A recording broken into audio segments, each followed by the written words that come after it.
செய், அரசாணை 24 ரத்து செய். போதுமா, போதுமா, கண்ணிய வட்ட வேண்டாமா, வேண்டாமா.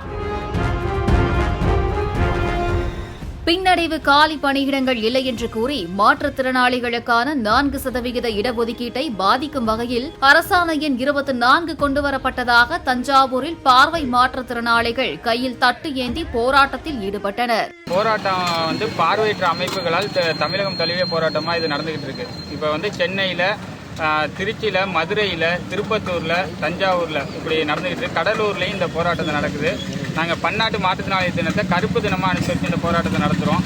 இந்த அமைப்புகள், இதில் தேர்ந்தெடுக்க அமைப்புகள் பார்வையற்ற கல்லூரி மாணவர்கள் மற்றும் பட்டதாரிகள் சங்கம், பார்வையற்றோர் ஆசிரியர் சங்கம், பார்வையற்றோர் கைப்பந்து சங்கம், தமிழ்நாடு பார்வையற்றோர் இயக்கம், இந்த 4 இயக்கமும் சேர்ந்து தான் இந்த போராட்டத்தை தமிழகம் நடத்திக்கிட்டு இருக்கோம். இந்த அரசாணை 24 உடனடியாக ரத்து செய்யப்படலைன்னா இங்கே போராட்டம் மிக தீவிரமாக இருக்கும். அது தொடர் போராட்டமாகவும் இருக்குங்கிறத இந்த வேலையில் தெரிவிச்சுக்கிறோம். இதை பிளே ஸ்டோர் மற்றும் ஆப் ஸ்டோரில் இருந்து பாலிமர் செயலியை QR கோடு மூலம் பதிவிறக்கம் செய்யுங்கள். செய்திகளை உடனுக்குடன் பெறுங்கள்.